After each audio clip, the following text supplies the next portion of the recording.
no me puse a llorar.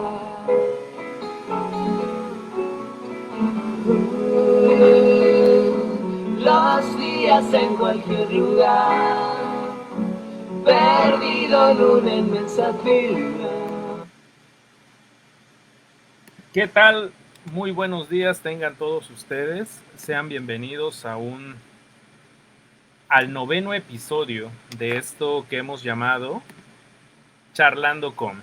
En esta ocasión, permítame presentarles a la licenciada en Psicología por parte de la Universidad Juárez Autónoma de Tabasco, Mariana Morales, quien además ha estudiado la maestría en Psicología Clínica Infantil por la UADY y actualmente estudia el doctorado en Psicología en el Instituto de Investigaciones Psicológicas de la Universidad Veracruzana. Déjenme comentarles que el trabajo de investigación de Mariana Morales gira en torno a la violencia. Por este hecho, el día de hoy nos sentimos felices en la USAER número 48 por contar con ella y que nos pueda compartir parte de sus reflexiones en relación al tema de la violencia, que es un tema que se debe tocar institucionalmente hablando y me parece que es de suma importancia. Entonces, el día de hoy les dejamos con Mariana Morales. Sea usted bienvenida. Muchísimas gracias, maestro David. Es un gusto estar el día de hoy frente a ustedes. Le agradezco enormemente la oportunidad de invitarme a charlar. Entonces, bueno, para no alargar más esta parte, podemos dar inicio. Nada más, si me permiten, voy a abrir mis acordeones para que yo les pueda ir charlando, como bien comentaba el profesor David, acerca de ciertas reflexiones en efecto alrededor de la temática de violencia. Antes que nada, me siento con la responsabilidad de advertirles que esta charla posiblemente no alcance a responder la pregunta que utilicé para nombrar esta conversación. ¿De qué hablamos cuando hablamos de violencia? ¿No? Es más, van a surgir otras preguntas a lo largo de esta charla y esas preguntas van a tener dos propósitos. Primero, imaginar que hay una o más personas frente a mí, ¿no? Hacer esta parte de interacción, además del maestro David, y entonces sentir de alguna manera que puedo dirigirme a ustedes. Y por otro lado, la finalidad de las preguntas, que es realmente lo importante, es invitarlos a reflexionar, ¿no? Acerca de esta temática, ir construyendo ideas, ir planteando posibilidades. Entonces, pues de alguna manera la pregunta inicial inevitablemente tendría que ser, ¿qué consideran que es la violencia? Si yo les pregunto ahora a ustedes, ¿qué creen que es? ¿Qué me responderían? Tal vez a algunas personas se les vengan a la cabeza imágenes de noticias, de guerra, de situaciones que ocurren en el mundo, en el continente europeo, en Centroamérica, Sudamérica, donde hay cuestiones de terrorismo, de muchos temas relacionados a políticas y a violencia. Otros posiblemente piensen en peleas, golpes, algo físico. Cada quien imagine discusiones, peleas, malas palabras, gestos inapropiados, ¿no? Que pueden interpretarse como agresión. Tal vez haya otros que piensen en el uso de ciertos objetos, ¿no? Para lastimar, para amedrentar. Y creo que es válida cualquier representación que pueda surgir de esta palabra, porque hemos escuchado hablar de violencia psicológica, de violencia sexual, de violencia económica, de violencia escolar, ¿no? De violencia de género. Pero entonces es todo violencia.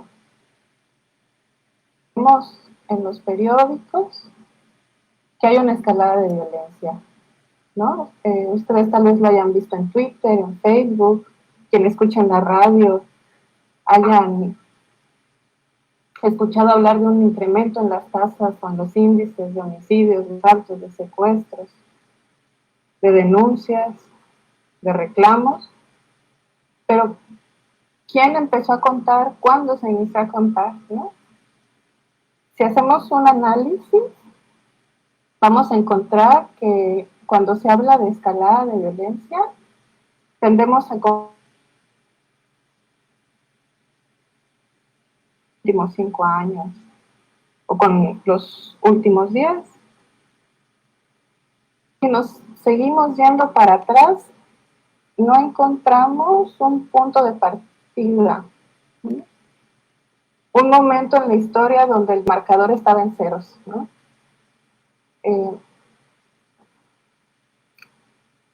Especialistas sobre el tema han realizado ya estas búsquedas, ¿no? Y han encontrado con ese término, con el término escalada de violencia, que se ha utilizado para describir principalmente las que podrían interpretarse como violencia física, no precisamente lo que ocurre en el cuerpo, sino aquella que deja un registro que por consecuencia puede medirse con mayor claridad, puede contabilizarse, ¿no? Y aún en estos casos, los números o los porcentajes marcados se concentran de acuerdo a los registros públicos, dejando de cierta manera ocultas las ocurrencias en el ámbito privado. Es decir, que las estadísticas indican, en específico, la violencia en el plano físico que ha sido reportado, y lo que no se ha reportado no puede contabilizarse. Entonces tampoco conocemos en realidad a fondo estos indicadores estadísticos o numéricos. Entonces, partiendo de aquí, si nosotros no terminamos de respondernos qué es la violencia, pues tal vez nos podemos apoyar, ¿no?, en el diccionario. Es más, si tienen la oportunidad de buscar ahora en su Google, en la Real Academia Española, el término violencia, les va a aparecer lo siguiente: violencia, cualidad de violento. Así.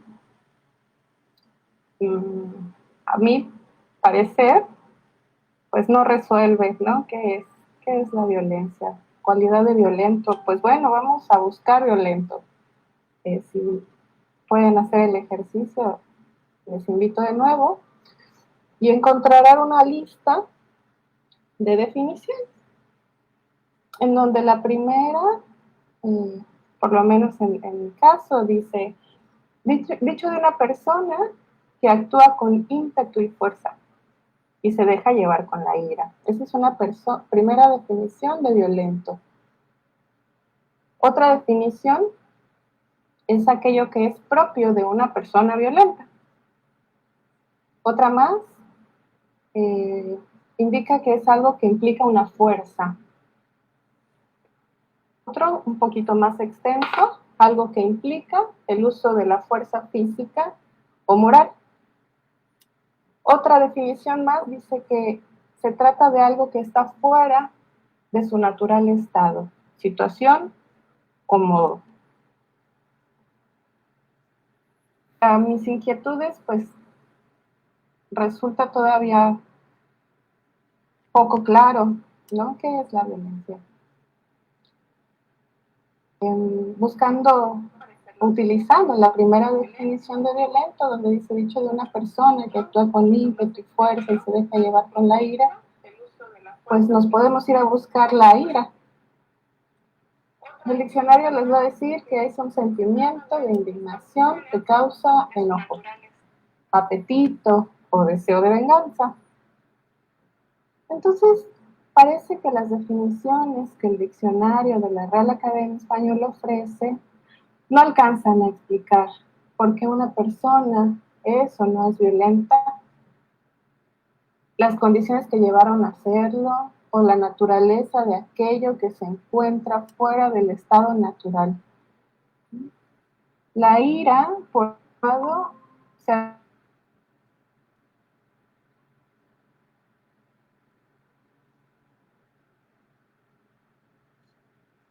aquí es importante hacer la diferencia que no es lo mismo la sensación de indignación o enojo que la acción o la conducta violenta por el enojo. ¿Sí?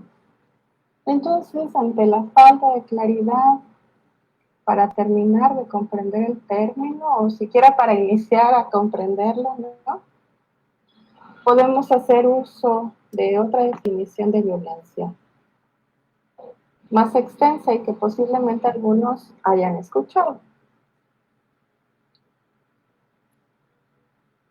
Un organismo que la mayoría de nosotros conocemos.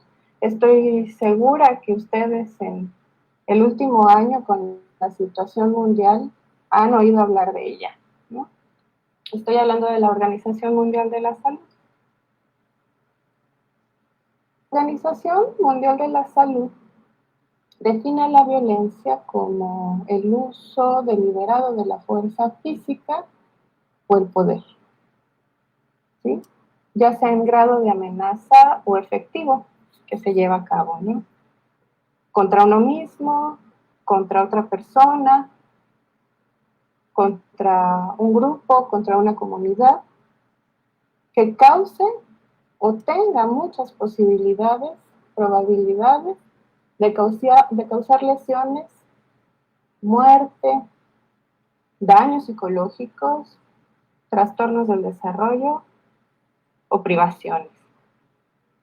Aquí, pues, ya tiene más carnita, ¿no?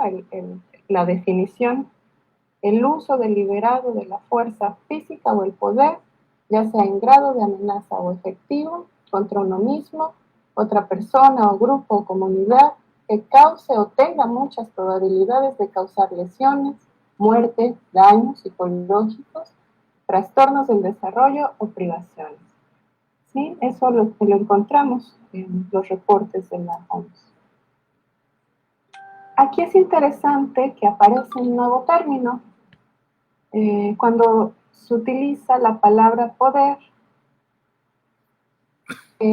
posiblemente apoye a la explicación de lo que es, o nos aproxima a comprender lo que es la violencia.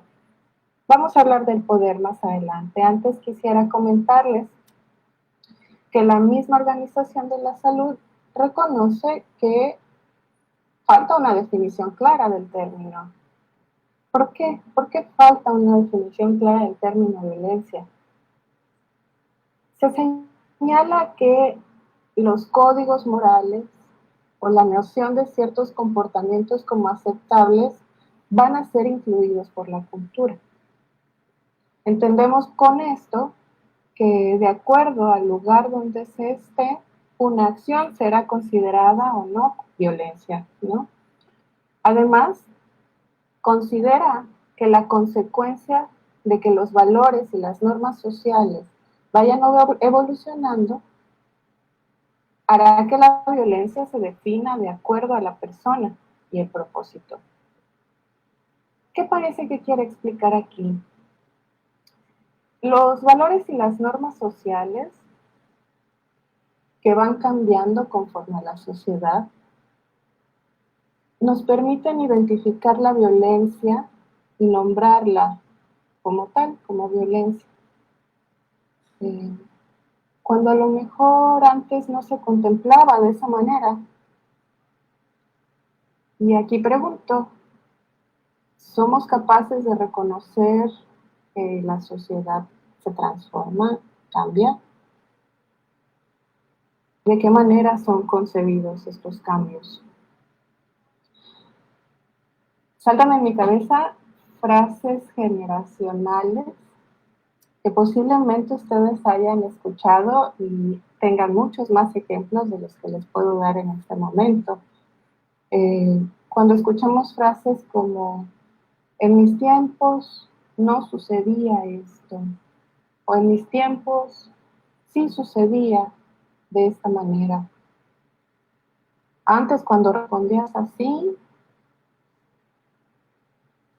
los suspensivos, ¿no? Se puede agregar cualquier experiencia. Otras frases decían antes, uno tenía que aguantar tal o cual situación, ¿no? O cuando yo era niño, cuando mi madre era niña, cuando yo era niño, cuando mi abuelo era niño, sucedía esto, o se pensaba así, ¿no? Creo que la existencia de este tipo de frases indica que sí hay una noción de cambio. Ahora, ¿cómo son concebidos esos cambios?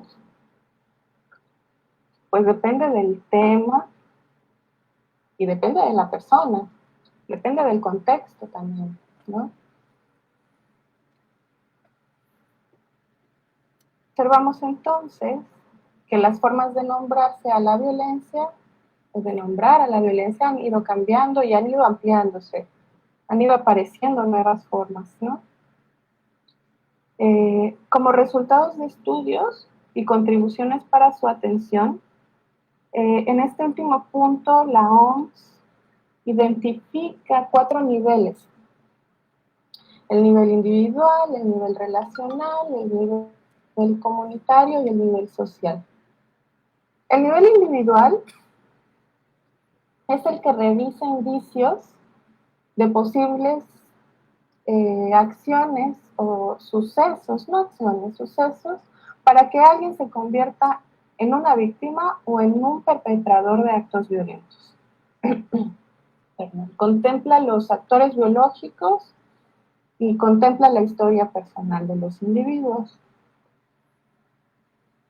El nivel relacional investiga la calidad en las relaciones, como su nombre lo indica, en las relaciones de las personas, en sus grupos familiares, en sus grupos sociales, que pudieran influir estas relaciones en comportamiento violento. El nivel comunitario, ahí en ese nivel se revisan los contextos, los espacios donde se desarrollan las relaciones, como son la escuela, los centros de trabajo, los vecindarios. Ahí se identifican características de estos ámbitos que puedan aumentar el riesgo de presentar actos violentos.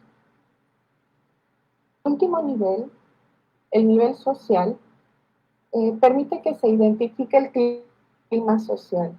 Es aquel que cuenta con la capacidad de alentar o inhibir la violencia. ¿Qué se les viene a la cabeza en estos momentos cuando piensan en el clima social? El nivel social toma en cuenta aspectos, como su nombre lo indica, de los individuos que configuran la sociedad, pero también de las políticas que contribuyen a mantener las desigualdades. ¿Sí? Entonces, me parece que estos niveles de la OMS permiten generar una especie de esquema, en el cual podríamos colocar determinada violencia que nosotros vemos o queremos atender. ¿Sí?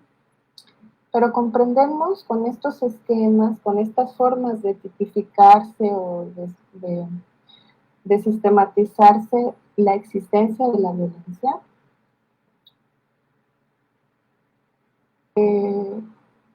Hoy en día contamos con protocolos maravillosos, guías y manuales para atenderla en diferentes niveles, creo que en los planos jurídicos, médicos, psicológicos, inclusive educativos.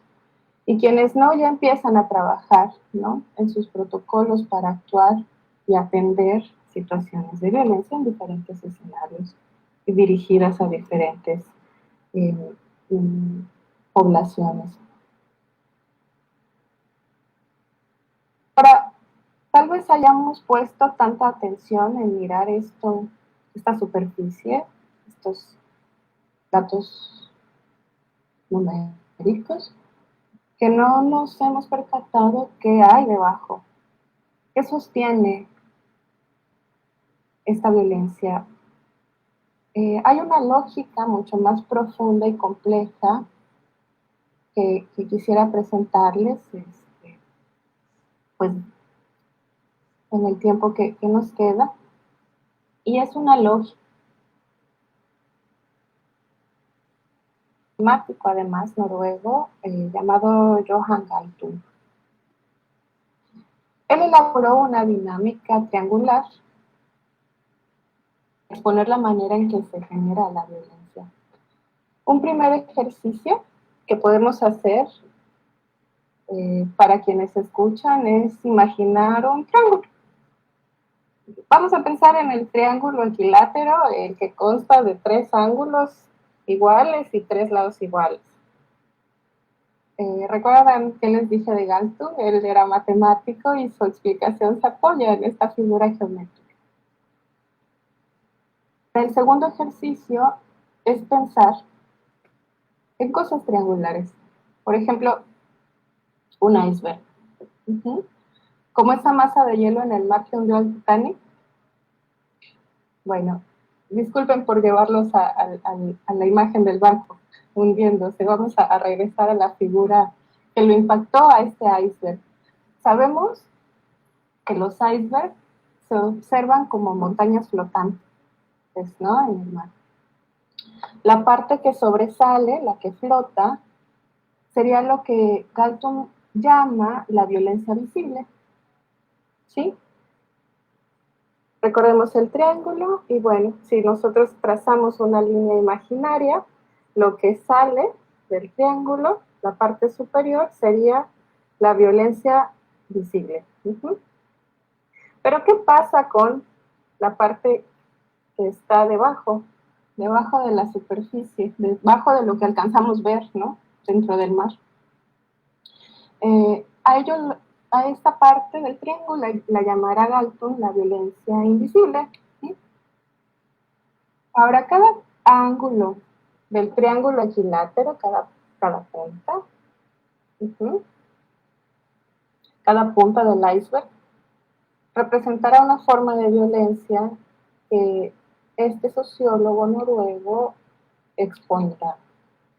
La punta superior, la que flota, ser la violencia directa, la violencia visible. Aquella de la que hablamos al inicio de esta charla, la que puede observarse, medirse, contarse. La parte invisible del triángulo, la que se hunde en el mar, estas dos, estará en un extremo la violencia cultural y en el otro extremo la violencia estructural. Serán estas violencias, la cultural y la estructural. Retomemos un poco lo que les platiqué antes. Cuando hablábamos de valores que cambian y las normas sociales que cambian y que se transforman, y que esto es posible por la cultura, ¿no? La cultura de la que habla Galtung, la que se esconde debajo del agua, la que sostiene la violencia directa, requiere a un grupo de individuos que compartan ideas o actitudes que legitimen o consideren aceptables o tolerables las formas de violencia directa, las formas de violencia visible y también las formas de violencia estructural. Por ejemplo, cuando se habla de sexismo, de racismo, de discriminación, podríamos acercarnos a lo que Galtung denomina violencia cultural. Por otro lado, la violencia estructural la podríamos comprender como una parte del sistema social que coloca en desventaja al otro. Por ejemplo, aquellos sucesos que derivan de la corrupción, como son la pobreza, la falta de impartición de justicia, los problemas de salud pública. El término de violencia estructural se encuentra ampliamente relacionado con el poder que hablábamos hace un momento también, en la definición de la OMS. Se puede representar como un lugar que es otorgado, que debe ser asumido. Quien tiene poder sabe que lo tiene. Para indicar y autorizar la manera en que las cosas deben funcionar. Cuando el poder mantiene o genera daño de cualquier manera, podríamos hablar de violencia. Cuando se ejerce una acción, está dirigida a dañar. Las divisiones que hemos señalado de esta figura geométrica, de este triángulo, sirven para analizar la complejidad de la violencia, para explicarla tal vez parte por parte, pero en la realidad, en el mundo, su dinámica ocurre en la figura total. Una existe y se mantiene en relación con las otras.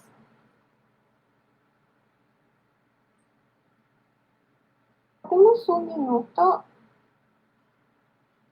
explicar con un ejemplo que desafortunadamente es común. Estoy hablando de el tutor que utiliza el castigo corporal como un medio de disciplina, ¿sí? ¿Cuál sería la violencia en este caso directa? ¿Cuál sería la cultural? ¿Y cuál la estructural? Finalmente, estamos hablando de violencia, pero creo que podemos analizar o intentar analizarla desde cada una de estas partes. Lo visible, pues, evidentemente son las agresiones, ¿no? Las agresiones físicas. Invisible, bueno, ¿qué se esconde debajo de esa conducta? Me parece que lo cultural sería contemplar este medio como la disciplina efectiva, ¿no? El medio de castigo físico. Y mantener una actitud, esta es la palabra clave, la actitud, que justifique su uso. Y lo estructural, bueno, es importante identificar la familia como una institución, ¿no? Los tutores responden, los adultos tutores responden legal y socialmente por los hijos, pues los niños, las niñas y los adolescentes necesitan cuidado y guía. Hay una necesidad ahí que debe ser cubierta por la institución familiar. ¿Quiénes conforman parte de esta institución en el ejemplo? Bueno, podrían ser el padre y la madre.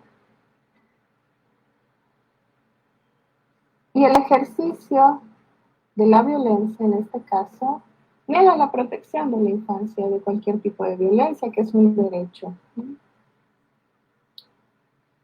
Bueno, si hasta este momento han continuado escuchando, permítanme agradecerles. Vamos acercándonos un poco a cerrar estas reflexiones.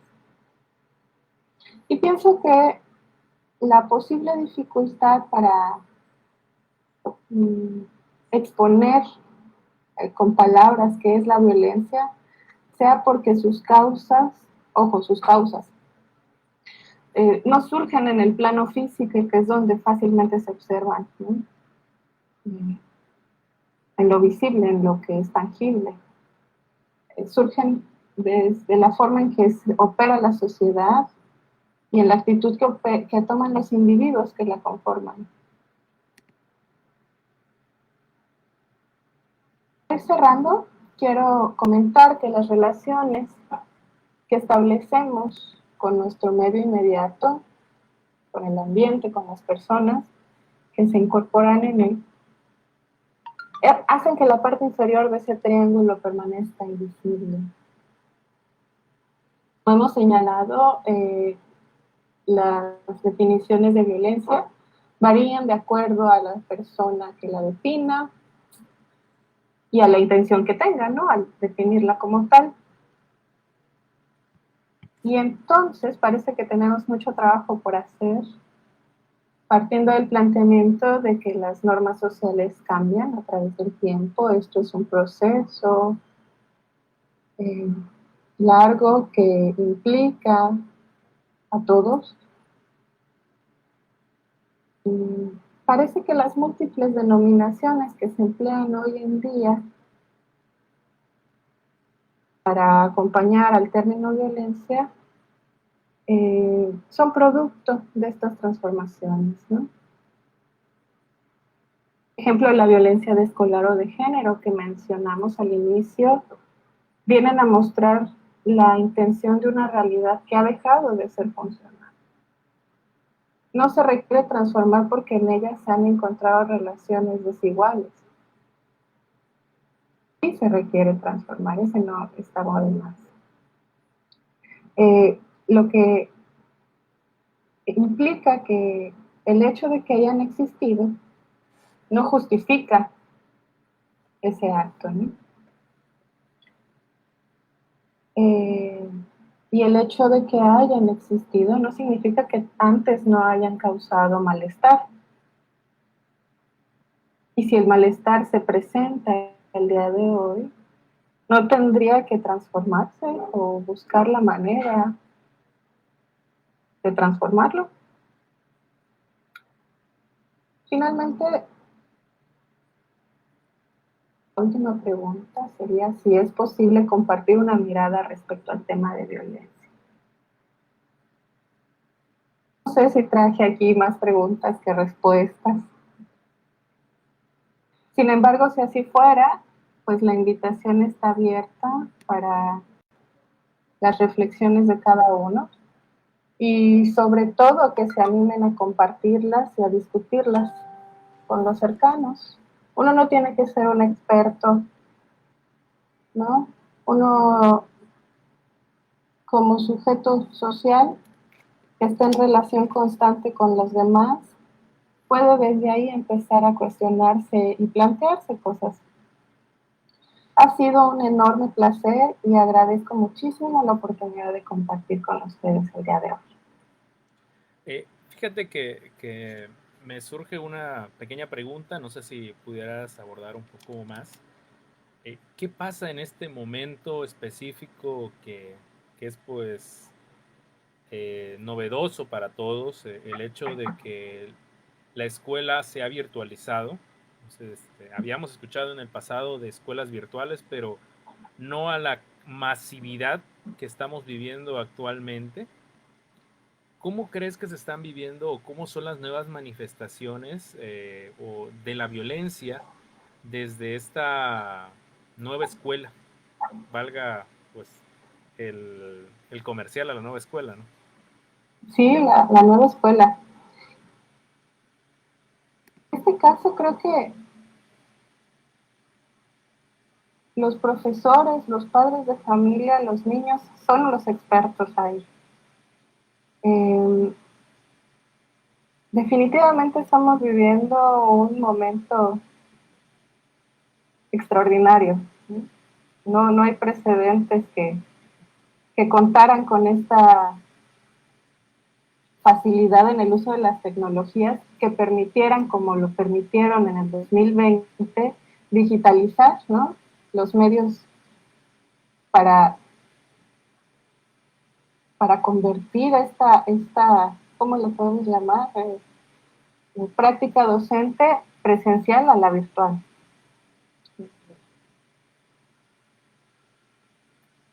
Me parece que las exigencias institucionales han actuado para mantener este derecho a la educación.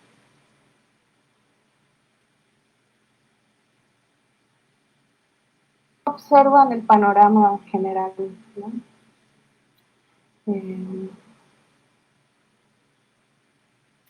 Desconocemos aspectos emocionales que impidan, por ejemplo, que el aprendizaje llegue. Estamos dando prioridad a lo académico y estamos dejando de lado lo emocional. ¿Podemos contemplar eso como violencia? Es una pregunta que me surge con la pregunta que me haces. No sé si tenga yo la respuesta, pero eso es lo que puedo reflexionar, ¿no?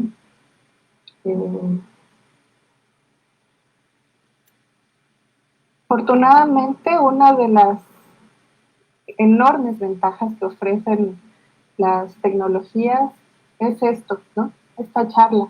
No estamos todavía aislados por completo, pero nosotros que tenemos el privilegio, ¿no?